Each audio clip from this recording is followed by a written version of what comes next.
Bienvenidos sean todos a un podcast más de Controversia. El día de hoy tenemos un invitado súper especial. Agustín, muchas gracias por acompañarnos el día de hoy. ¿Qué tal, Juan? ¿Cómo estás? Gracias a vos. Muchas gracias por acompañarnos. Como te digo, cuéntanos cómo te ha tratado Monterrey, cómo te ha tratado México en estos días. Bueno, muy bien. La verdad, México no es por un asunto de demagogia, pero México es el lugar que más me gusta de todo lo que es América Latina. Por la variedad que hay. Es un país demasiado amplio, variado, paisajes distintos, y en Monterrey debe ser esta la quinta vez que estoy, así que ya tengo muchos amigos acá, ya conozco las zonas, conozco los cabritos, conozco la carne que tienen acá que también es muy buena. La carne asada, ya la probaste la carne asada, ¿verdad? Sí, ayer estuve comiendo un tomahawk, así que bien. Ok, bueno, pues qué rico. Y aquí en Monterrey, sobre todo también en México, pero más que nada en Monterrey, se han dado muchos casos de violencia contra la mujer, muchas desapariciones que terminan en muerte, y los medios de comunicación han usado un término que tiene una mala definición, el término feminicidio. Se lo han adjudicado a todas estas muertes de las mujeres por causa de desaparición. Quisiera que nos hablaras un poco de qué es y qué no es un feminicidio. Bien. A ver, se supone que el feminicidio, definido muy escuetamente y muy concretamente también, sería el hecho de matar a una mujer por ser mujer. Okay. ¿Qué es un feminicidio? Bueno, es que se asesina a una mujer por el hecho de ser una mujer. Los mentores de esta terminología creen que de esa manera se puede combatir mejor la violencia contra la mujer. Creen que si se pone de manifiesto este móvil de género en la violencia que se ejerce contra la mujer, se abre una nueva perspectiva, que es lo que ellos llaman la perspectiva de género, que permitiría otro tipo de políticas públicas con resultados que ellos prometen serían más eficientes que tratando estos asesinatos de otra manera. Ese término, feminicidios, tiene un gran problema en su definición, que es cómo yo sé que a esa mujer la mataron por el hecho de ser mujer. ¿Cómo yo determino que esa mujer la mataron por ser mujer? Tal es el problema que en los juicios por feminicidios, por ejemplo, jamás se escruta ese asunto. Jamás se va a la raíz de la motivación y se concluye de una forma inexpugnable que a esa mujer la mataron por el hecho de ser mujer. Entonces ahí es cuando aparece una lectura que trata de salvar la dificultad, estableciendo que, bueno, en verdad no es por el hecho de ser mujer de una manera literal, no es que yo te maté porque vos eras una mujer y yo odio a las mujeres, sino que por vos ser mujer estás en una situación de desventaja de género respecto de mi persona y por eso yo te maté. Ahora, ocurre que en todo asesinato hay una parte que está en una desventaja. Por ejemplo, un ladrón te agarra a vos por la calle y para sacarte el celular te acuchilla y te mató. Bueno, vos estás en una situación de desventaja porque él está armado y vos no estás armado. Claro. El asunto con el término feminicidio es que se viene aplicando hace mucho tiempo y no ha servido para nada. Ellos creían que al poner de manifiesto estas motivaciones, insisto, íbamos a poder hacer políticas públicas mucho más efectivas para combatir la lacra de la violencia contra la mujer, que es una lacra que existe, cuidado, es decir, es cierto, hay hombres que golpean mujeres, hay hombres que matan a mujeres, eso no está en discusión, no está en discusión tampoco que todos queremos solucionar eso, la discusión es cómo lo vamos a solucionar. Quienes dicen que eso es un feminicidio y que hay que aplicar enfoque de género para resolverlos, ya han venido tratando de resolverlos hace varios años ya, hace por lo menos ¿cuánto? Que estamos desde el 2015, 7 años más o menos, y cuando uno ve la evolución de la violencia contra la mujer, ve que está creciendo, no que está bajando. Entonces, ese enfoque ya no va más. Un enfoque alternativo puede ser, por ejemplo, investigar una serie de factores que no estén necesariamente vinculados al género. Por ejemplo, el hombre que mató a una mujer. Primero que nada, ¿qué relación tenía con la mujer? Segundo, ese hombre tenía problemas con el alcohol. Tercero, ese hombre tenía problemas con drogas. Cuarto, ¿qué nivel socioeconómico había en esa familia, por ejemplo? Número 5, ¿qué nivel educativo había en esa familia? ¿Qué situación habitacional había? Etcétera, etcétera. ¿En qué regiones se dan más los feminicidios? ¿Se da más en el campo, en la ciudad, en el interior, en la capital? Hay un montón de variables que uno puede ir investigando para encontrar que el asunto es mucho más complejo que decir que a esa mujer se la mató por el hecho de ser mujer. Claro. Y entonces, ¿cuál crees que sea una de las soluciones como sociedad para evitar la violencia contra la mujer? Porque realmente tanto el gobierno como el feminismo, y que es un tema que vamos a tocar más adelante, realmente no ayudan a salvar a las mujeres. Pero como sociedad, ¿cómo crees que pudiéramos apoyar un poco en esta área? Bueno, yo lo primero que haría es decir, no ha funcionado el enfoque de género, basta de enfoque de género. Okay. Lo primero es, ¿esto funciona o no funciona? ¿Qué pasa? ¿No funciona? Lo cambiamos y lo reemplazamos por un enfoque más complejo. El enfoque de género mira una sola cosa, lo que tenés entre las piernas. Eso va a ser todo lo que va a mirar. Ahora, un enfoque más complejo, como te digo, permitiría hacer estudios mucho más puntillosos que giren en torno a muchos otros factores que a mí me hagan entender mejor por qué se está incrementando la violencia contra la mujer. Cuando yo encuentre esos porqués, me voy a dar con la posibilidad de empezar a solucionarlos. Te pongo otro ejemplo a toda esta lista de factores que recién te daba. La situación familiar. Es una familia fragmentada, es una familia rota. ¿Cuál es el ambiente de vida de esa familia? ¿Cómo está compuesta esa familia? ¿Cuáles son los problemas psicológicos dentro de esa familia? ¿Hay problemas psiquiátricos dentro de esa familia? Yo a partir de ahí te digo, complejizo todo el escenario y puedo apuntar a cada causa en concreto. Puedo elaborar un mapa de variables que me permitan encontrar grupos de riesgo para no llegar tarde, para poder ir y mandar... Y solucionarlo antes de tiempo. Exactamente, un enfoque de prevención. Yo estoy a favor, por ejemplo, de que un hombre que mata a una mujer le quieren dar más años que a una mujer que mata a una mujer, denle más años. Es lo que hemos estado intentando hasta ahora, darle más años, digo, de cárcel. Ok, denle más años. Ahora, ¿eso ha funcionado hasta el día de hoy? Y la verdad es que no han disuadido. Hay que ir a buscar las causas bien concretas. Claro, entonces, ¿por qué estadísticamente o cuál es el argumento más fuerte para poder decir que realmente el feminismo no ha salvado a las mujeres? Las estadísticas públicas de nuestros estados. Okay. Cuando vos ves, mira, te voy a poner un caso. Hace unos 5 años, hace en verdad 6 años, porque es una noticia del año pasado, los medios de comunicación publicaron, en México se duplicaron los feminicidios en los últimos 5 años, ¿sí? Esos eran los titulares. En México se duplicaron los feminicidios en los últimos 5 años. Y vos mirabas ese cuadro y decías, ¿qué está pasando en México? ¿Por qué hay tanta violencia contra la mujer? ¿Por qué? Porque el titular te llevaba a pensar eso. En México hay violencia contra la mujer. Pero cuando vos ampliabas las miras y decías, a ver, ¿y qué pasó con los homicidios en ese mismo periodo? Y vos vas a los datos de INEGI, ¿sí?, que es el centro estadístico, es la institución estadística del Estado mexicano, y empezás a contabilizar los homicidios en esos 5 años, te vas a dar con que también se duplicaron. O sea, se duplicaron los feminicidios y se duplicaron los homicidios. Con lo cual, si vos te quedabas con el titular del periódico, se duplican los feminicidios, te estás quedando tuerto, estás mirando así la realidad. Estás mirando así, estás mirándolo de acuerdo al género. Cuando incorporás el otro dato, empezás a ver una realidad un poco más completa, y es que la sociedad mexicana ha duplicado la violencia independientemente del género. Entonces, ¿cómo haces para darte cuenta, es la pregunta, que esto no ha funcionado? Vayan a los datos oficiales. Se duplican los feminicidios en los últimos 5 años, y en los últimos 5 años hemos implementado políticas de género. Yo no digo que las políticas de género hayan generado más violencia, pero sin lugar a dudas no han contribuido a solucionarla.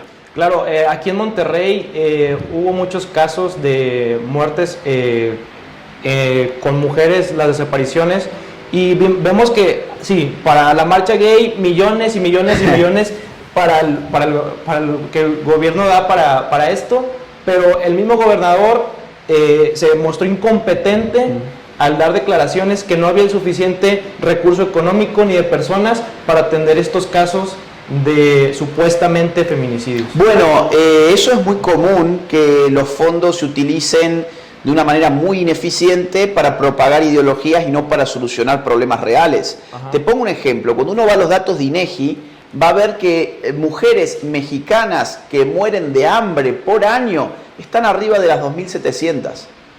De hambre, por desnutrición. ¿Cuántas mujeres mexicanas mueren por año? Más de 2.700, todos los años. Esto es una locura. Digo, eso sería muy fácil de resolver. ¿Se le da de comer a esa mujer? ¿Se le da de comer? No, es que vamos a salvar a las mujeres del piropo. Vamos a poner dinero para que se hable el lenguaje inclusivo. Vamos a discutir que los niños tienen que usar falda en el colegio. Vamos a desconstruir el género y vamos a financiar las marchas del orgullo gay. Vamos a financiar el aborto. Queremos aborto porque las mujeres se mueren haciendo abortos. ¿Cuántas se mueren haciendo abortos? Te vas a la página de INEGI y vas a encontrar que alrededor de 40 por año. De hambre, más de 2.700. ¿Dónde están las prioridades? ¿Son prioridades realmente en México solucionar los problemas reales de las mujeres mexicanas? ¿O se selecciona cuáles problemas me permiten a mí una redefinición ideológica para expandir mi ideología? Esto último es lo que se hace. Ahora que tocas el tema del aborto, quiero comentarte de un caso en redes sociales que se hizo muy viral, de una feminista con una doctora, y ella planteaba la pregunta de la siguiente manera, te la voy a hacer a ti. La doctora no supo contestar esta pregunta. Ella primero empezó a preguntar que si el aborto era un asesinato, a lo que la doctora comentó, sí, el aborto es un asesinato. Entonces ella preguntó, ¿por qué entonces, si un violador obviamente abusa de una mujer, queda embarazada de una adolescente y ella quiere abortar, ¿se le debe aplicar la misma sentencia que un asesino? Y me gustaría entonces preguntarte a ti, ¿tú crees que entonces una señorita, una chica de 14, de 15 años que es violada y queda embarazada, debe de tener el mismo, y ella quiere abortar, como el aborto es un asesinato, ¿crees que debería tener la misma sentencia a un asesino que mata por pura maldad? Vamos a ver. Sí, es lo mismo, ¿no? ¿Qué es un asesinato? A ver, ¿qué sería un asesinato? Bueno, matar a otro ser humano. Ajá. Bien. No todo asesinato de otro ser humano tiene penas. Por ejemplo, si vos estás a mí por matarme y yo rápido saco mi pistola y te mato, yo te asesiné. Ajá. Es decir, eso es indiscutible. Yo te asesiné porque yo jalé del gatillo y yo quité tu vida. Ahora, a mí muy probablemente no se me ponga ninguna pena porque yo me defendí de vos. Con lo cual, barramos el primer argumento de que todo asesinato tiene exactamente la misma pena. Incluso la pena puede ser atenuada por ciertas circunstancias, así como puede ser agravada por ciertas otras. Por ejemplo, si vos sos una persona que está en silla de ruedas y yo te asesino, yo voy a tener una pena mayor, ¿sí? Porque está agravada por la disparidad de fuerzas, o por el abuso de fuerza en este caso. Voy a tener una pena mayor a que si mi asesinato sobre vos fue en el marco de una pelea. Nos estábamos peleando, se nos pasó la mano y yo te asesiné. Entonces, primera cuestión. No todos los asesinatos... A ver, el asesinato es algo objetivo. Es que se mata a un ser humano. Alguien mata a un ser humano. Eso es un asesinato, ¿bien? Ahora, no todo asesinato tiene las mismas penas. ¿Sí? Entonces... suponer que como es un asesinato, el aborto va a tener siempre la misma pena que cualquier otro asesinato es desconocer cómo funciona el derecho penal. Primer punto. Segundo punto. ¿Qué pasa en un aborto? Se le quita la vida a un ser humano en estado de gestación. Ese ser humano está en estado de gestación. Yo no le aplicaría la misma pena a una persona que está abortando en esa circunstancia que vos me planteabas, que por otra parte es típica, es decir, estas personas quieren aborto hasta el último minuto, antes de nacer, sí. Pero siempre te van a plantear la situación la más dramática posible. Esto hicieron con Roe vs. Wade, se inventaron una violación que nunca existió, pero vamos a dejar de lado esa estratagema que esta gente utiliza para engañar. Voy a aceptártela. Vaya, porque su discurso es el tema moral, ¿no? El de la ley, pues ya sabemos que existen varios tipos de asesinatos, pero ante la pues vaya, su discurso es totalmente moral, según ellos, ¿verdad? Entonces, sí, pero es que el punto es, ajá. yo no le aplicaría a esa niña la misma pena que se le aplicaría a un asesino, esto es obvio. Es más, no le aplicaría ninguna pena, por ejemplo, carcelaria. Es decir, pena puede haber de cualquier tipo. Por ejemplo, puede haber una pena, saquemos el caso de la violación porque es un caso extremo, una mujer que aborta. Ni siquiera esa mujer tiene por qué ir a la cárcel. Uno puede penar el aborto, por ejemplo, haciendo trabajo comunitario. Uno puede penar el aborto tomando un curso para entender que la vida humana empieza desde la concepción. Y eso no es una ideología, no es un dogma religioso, es un hecho científicamente confirmado. Entonces, segundo mito, toda pena es que te vas a pudrir en la cárcel. Mentira, hay gamas de penas y hay formas de penas muy, muy distintas. Entonces, si la pregunta es, ¿yo pondría en la cárcel a una niña violada que abortó de la misma forma que pondría a un delincuente que asesinó para robar un celular? Pero por supuesto que no. Ahora, eso no quita que en un aborto se mata a un ser humano inocente. Nada de eso. La pena o no pena que yo doy no quita que el aborto siempre y de forma indefectible supone el asesinato de un ser humano en gestación. Y es ahí donde nos preguntamos qué es lo que realmente quiere fomentar el feminismo. Me gusta mucho que en tu libro negro empiezas a hablar de la historia del feminismo, algo que la mayoría de las personas, no voy a hablar de las mujeres porque es un tema que todos tenemos que estar informados, la mayoría de las personas no sabemos la historia del feminismo y nos ponemos a opinar sobre ello. Entonces, promoción para el libro de Agustín, la verdad que está buenísimo, y empiezas a hablar sobre la historia del feminismo y fue esos los primeros capítulos, hablas del contexto y también vemos que no, las diferentes olas, no fue lo mismo la primera ola del feminismo a comparación, si hacemos un versus, la primera ola del primer feminismo a comparación a la última ola, ¿cuál crees que sean las diferencias y en qué momento se salió todo de control? La diferencia más fundamental es que las últimas expresiones del feminismo, que es el feminismo de género, que deriva en la teoría queer, no cree que exista algo que podamos llamar mujer. Okay. El feminismo contemporáneo es un feminismo paradójico, porque en verdad es un posfeminismo. Lo que estamos viviendo hoy no es un feminismo, es un posfeminismo, porque el feminismo demanda como sujeto político la representación de la mujer. ¿Cuál es el sujeto político del feminismo? La mujer. Claro. Ahora, si yo ya no puedo definir qué es una mujer, pues entonces difícilmente yo puedo decir que lo mío es un feminismo. Lo mío en todo caso será un posfeminismo o una militancia queer. Y eso es lo que está pasando ahora. A ver, las sufragistas, para hablar de esto de la primera ola o incluso hasta la segunda ola, el feminismo del siglo XVIII, XIX y principios del XX entendía que había algo que se llamaba mujer y que estaba definida de una manera muy objetiva, porque estaba definida biológicamente. ¿Qué es una mujer? Bueno, es un miembro de la especie humana definido por su posición en la reproducción.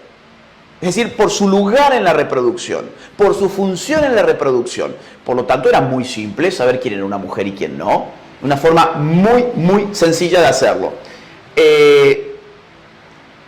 El problema fue cuando empezó a definirse la mujer de maneras que apelaban a roles sociales, características culturales, expresiones y expectativas sociológicas asociadas a la sexualidad, y ahí, como eso ya no es tan objetivo, de hecho te vas a distintas culturas y vas a encontrar una variabilidad en roles, expectativas, formas, etc. Entonces, ¿qué vas a concluir? Bueno, mujer no significa nada fijo, mujer no significa nada objetivo, nada dado. Entonces, si la mujer no es nada vinculado a una definición biológica, pues, y yo tengo una definición meramente cultural de qué es una mujer, y yo tengo muchas culturas muy distintas y muchas historias muy distintas y muchos individuos muy distintos, la categoría mujer se me deshace.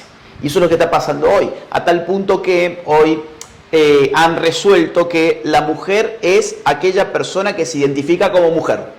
¿Qué es una mujer? Aquella persona que se identifica como mujer. Bueno, es totalmente circular, no dice nada eso, no dice nada.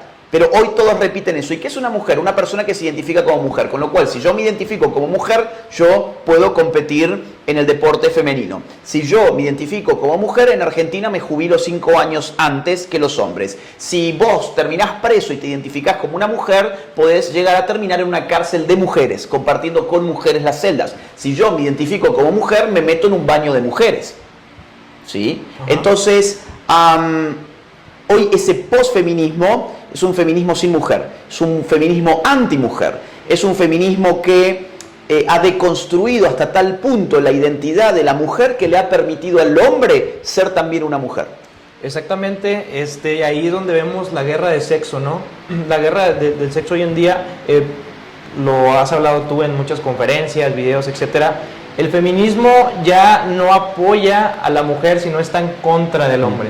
Me gustaría que también nos hablaras un poco sobre eso, esa guerra que hoy en día, y que realmente las mujeres abran los ojos, y no nada más las mujeres, como lo comento, todos, porque ya no estamos promoviendo figuras públicas, medios de comunicación, empresas, están a favor del feminismo, pero al estar a favor del feminismo no están a favor de las mujeres, sino ya están promoviendo estar en contra del hombre. Sí, sin dudas. El feminismo actual es una guerra contra todo aquello que al hombre le puede agradar. Y cuando son las mujeres las que les agradan a los hombres, la guerra se va contra las mujeres. Te pongo un ejemplo, los certámenes de belleza.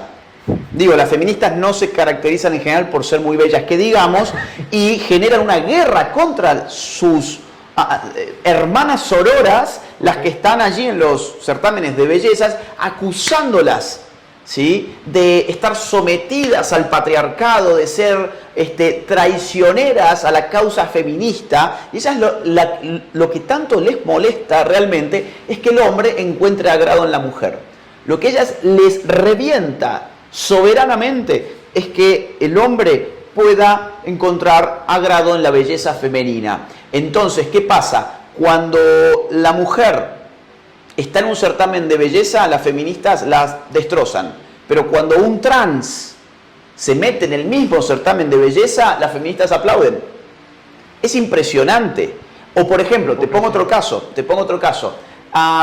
Las feministas alegan que hay que establecer vagones del metro separados por sexos. ¿Por qué? Porque el hombre es un violador y ahí, ¿qué hacen? Te estigmatizan. Si vos vas todo apretujado en el vagón, probablemente estás aprovechándote tratando de manosear a alguien, y como sos un peligro en potencia, necesitamos que vos estés metido como ganado con todos hombres y las mujeres en otro vagón. Ok, vamos a suponer, te compro el argumento. Y cuidado, puede haber muchas mujeres que tomen bien esta idea y puede ser hasta una buena idea. Pero ¿cómo compatibilizo esa idea con la militancia de esas mismas mujeres que me piden que todos entremos al baño al mismo tiempo y al mismo baño encima? ¿No? Ajá. Entonces, claro, ¿por qué hay un peligro de que un hombre viole a una mujer o acose a una mujer dentro de un vagón, pero no existe ese peligro cuando nos metemos en el baño? Ahí te vas dando cuenta que van recortando, incluso contradiciendo sus propias demandas, porque el único sentido de sus demandas terminan siendo articuladas por el odio que le tienen al hombre. El feminismo hoy es una militancia que está movilizada por el odio al hombre y no por el amor a la mujer. Claro, porque aquí en Monterrey ya hay un baño inclusivo, y aquí inclusive un baño... sí, así le llaman. Sí, bueno, pero el problema es lo peligroso que puede llegar a ser el lenguaje inclusivo, hasta dónde ha llegado, ¿no? O sea, corres el riesgo de que un hombre se meta al baño de una mujer y ahora sí, estamos tan asustados por el tema de que qué va a pasar si un hombre abusa de una mujer y sale embarazada y no se dan cuenta que le están abriendo la puerta a esos violadores para violar a las mujeres, ¿no? Y ahora me gustaría empezar a tocar el tema de la sexualidad, un tema que también tú tocaste en una de tus conferencias.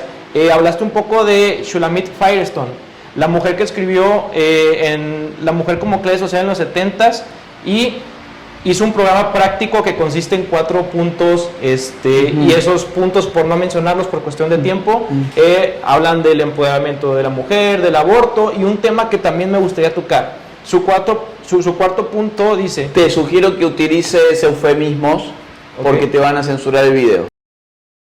Bueno, ok. Y una pequeña aclaración, el libro se llama La dialéctica del sexo. Sí, la dialéctica del sexo. Dice, lograr la libertad de todas las mujeres y niños para hacer lo que sea que deseen sexualmente. Sí. O sea, ya están promoviendo prácticamente una relación sexual entre un niño y un adulto. Sí, sí.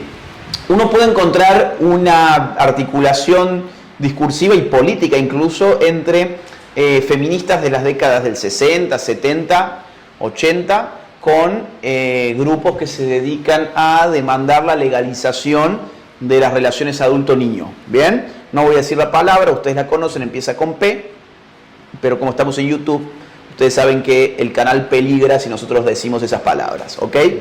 Vamos a llamarla así, relaciones sexuales intergeneracionales, le vamos a decir, ¿bien? Shulamit Firestone fue una de ellas.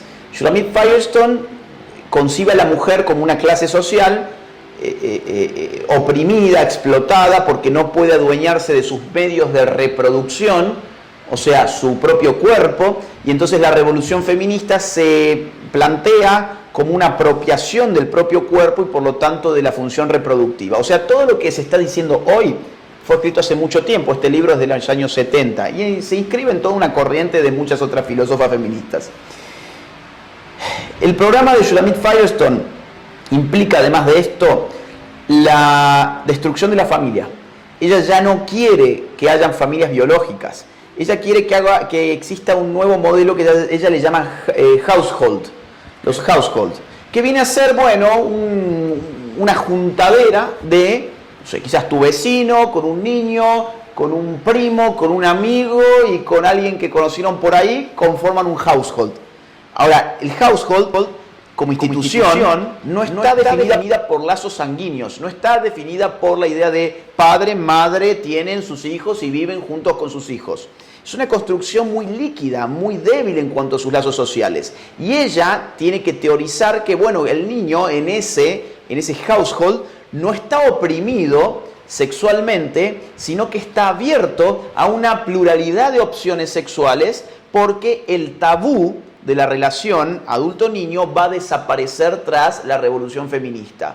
¿Sí? Esto está planteado en la dialéctica del sexo. Y esto además ha sido defendido por mucha militancia feminista y por muchas, filósofas de la talla de Simone de Beauvoir firmaron solicitadas a favor de la liberación de personas adultas que habían mantenido relaciones sexuales con niños, para que vos te des una idea.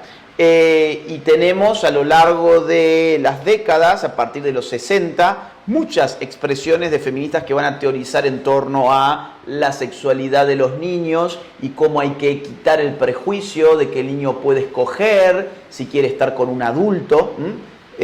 Van de la mano. Es increíble y atroz. No creo que ningún padre en su sano juicio o alguien que aspire a ser padre algún día esté de acuerdo con que su hija de 5 años pueda tener una relación sexual con un adulto de 40, 50, 60 años. Y es lo que promueve el feminismo, las ideologías de género y la agenda globalista 2030. Bueno, es que de hecho, si yo puedo ser si yo soy lo que autopercibo ser, yo soy Agustín, soy un hombre, pero ahora ¿qué me dice el Estado? No, vos podés ser lo que vos quieras ser, todo depende de tu autopercepción. Por lo tanto, si yo autopercibo ser una mujer, pues yo soy una mujer. Ahora pregunto, ¿y si yo autopercibo ser un niño de 6 años, por qué no puedo ser un niño de 6 años?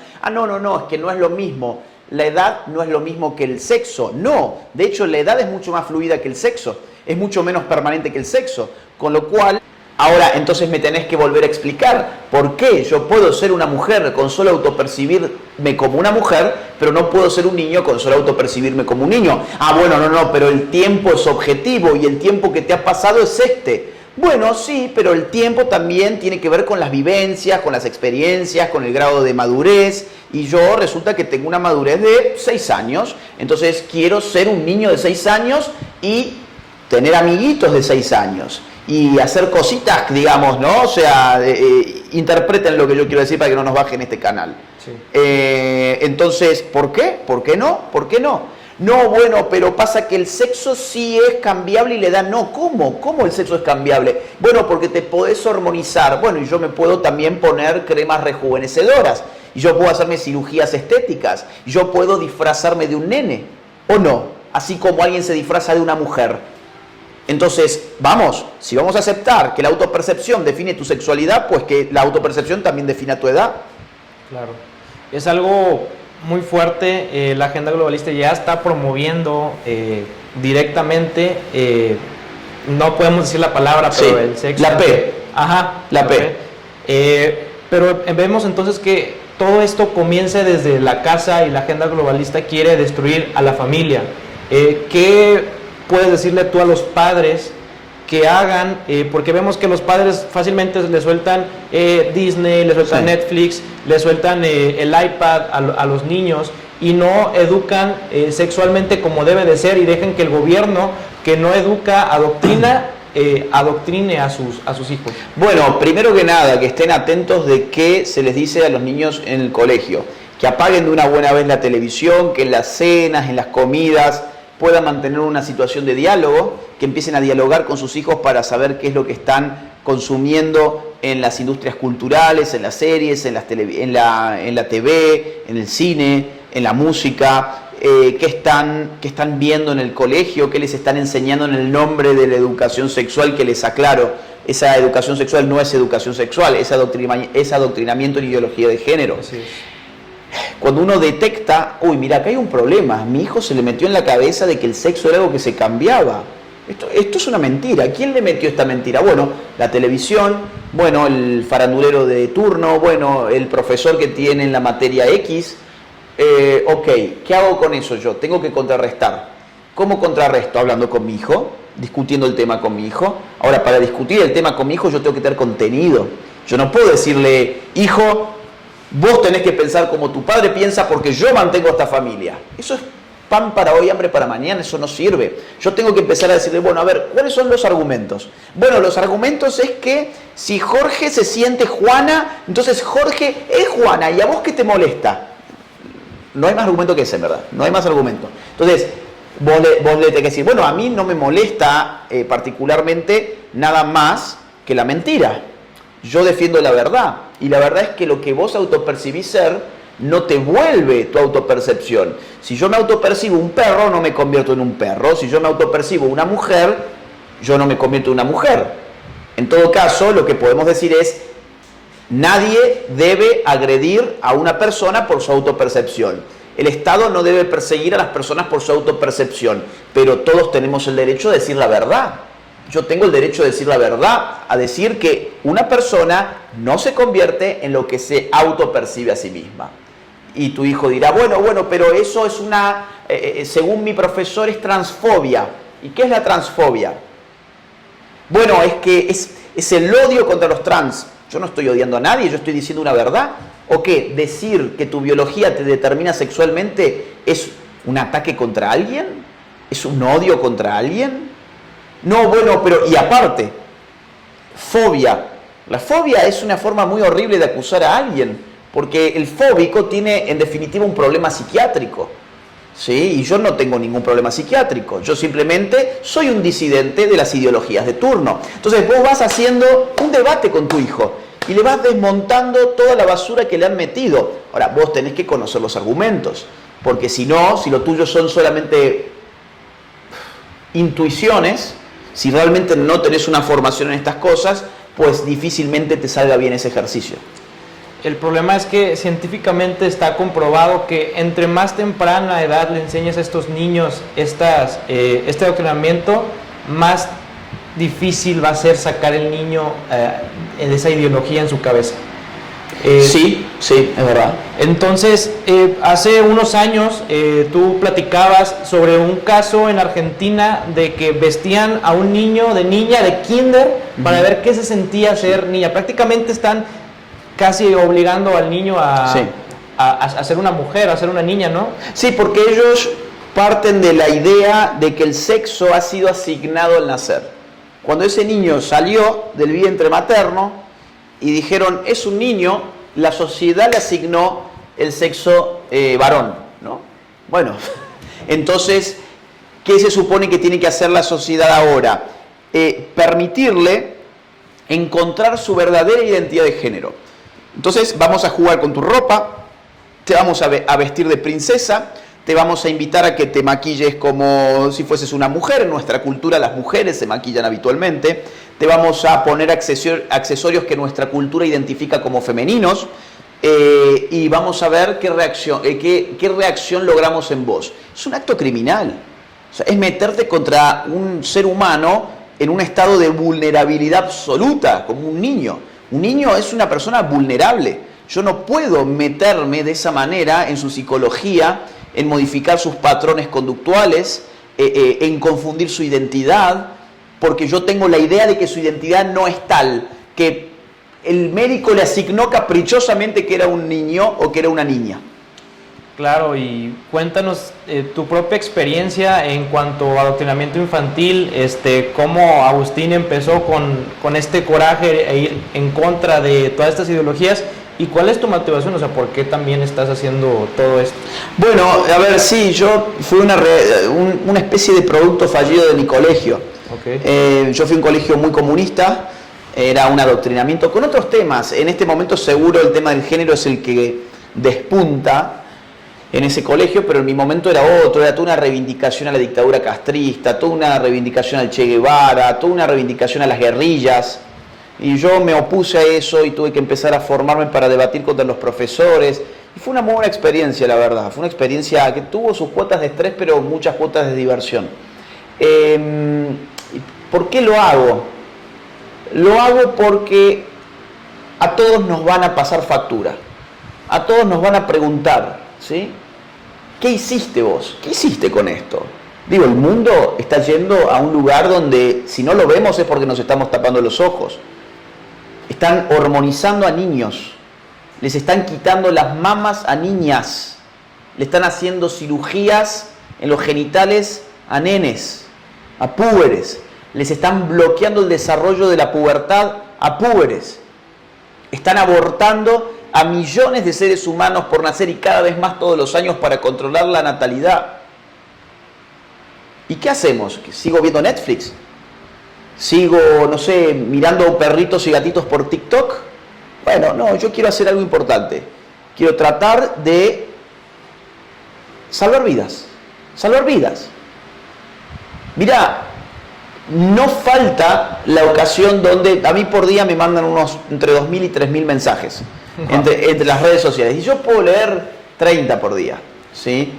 Y muchas veces me escriben mujeres que me dicen, yo pensaba abortar y he decidido tenerlo después de haber leído tu libro, de haber visto tus videos, de haber leído algún artículo tuyo. Entonces, ¿vos te imaginás qué mejor retribución que esa? Decir, yo soy responsable de que a ese ser humano no lo hayan matado en el vientre. O por ejemplo, chicos que vienen a mis conferencias, tienen 14, 15 años y me dicen, yo estoy resistiendo en el colegio. Yo estaba confundido, me encontré con tu contenido y me di cuenta de que me estaban engañando y ahora estoy dando la batalla cultural. O sea, eso es puro combustible, eso acelera mis motores.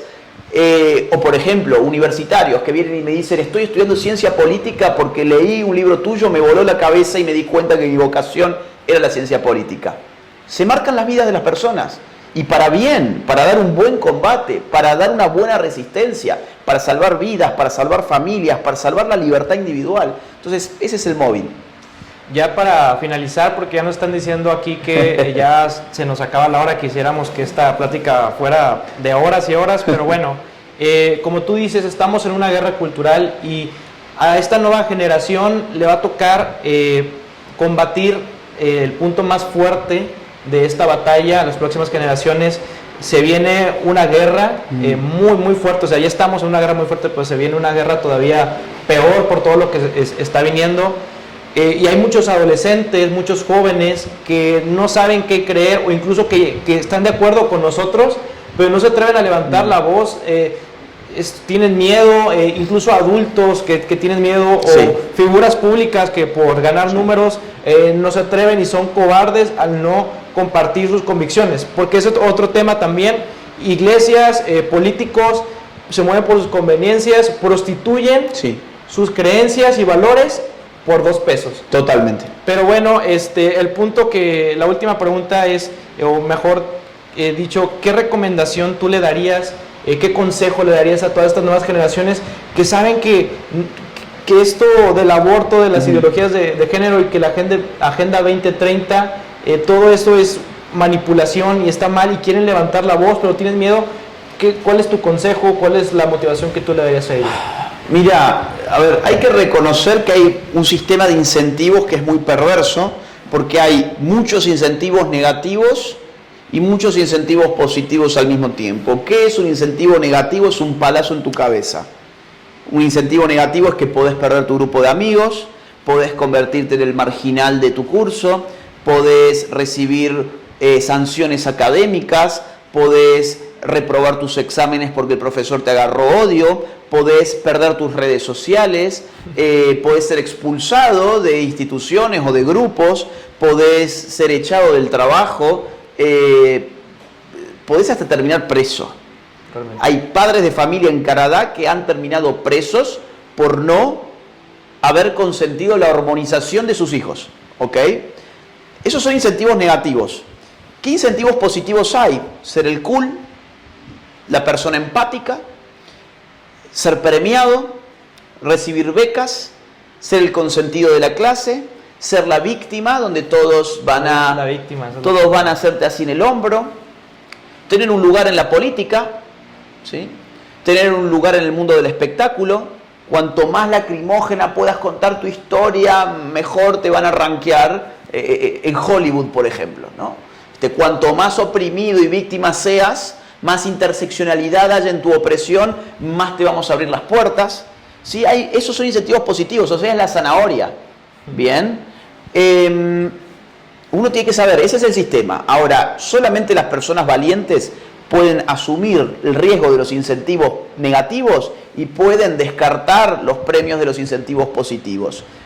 ¿Quién se anima a eso? Quien se ha formado. Yo me doy cuenta que muchos jóvenes no se animan a hablar porque en el fondo desconfían de sus argumentos. Saben que lo que ellos tienen es un sentido común, evidente, pero eso no alcanza. No alcanza. Yo tengo que tener argumentos sólidos. ¿Para qué? Para estar listo para un debate. Yo estoy en la universidad, doy mi punto de vista y sé que voy a armar un debate y me voy a tener que defender. Claro, si yo no me puedo defender o yo no tengo confianza en que mi defensa sea buena, ¿qué hago? Me callo la boca. Entonces yo puedo enfrentar este sistema de incentivos teniendo los argumentos claros. Y para eso la única forma es la formación. Y la formación no es ver un video de Instagram, no es ver un video de TikTok. La formación, primero que nada, es lectura. En segundo lugar, congresos, conferencias, cursos, seminarios, talleres. Nunca fue tan fácil como hoy tomar estas cosas. Están en internet, están subidas incluso gratis en YouTube. Entonces no hay excusas. El asunto es formarse. Gente, no nos quedemos callados, hagamos algo al respecto, seamos valientes y dejemos de ser cobardes ante toda esta imposición de las agendas globalistas y movimientos. Agustín, muchas gracias, espero poder tener otra conversación contigo más adelante. Sí. Muchas gracias. Nos vemos.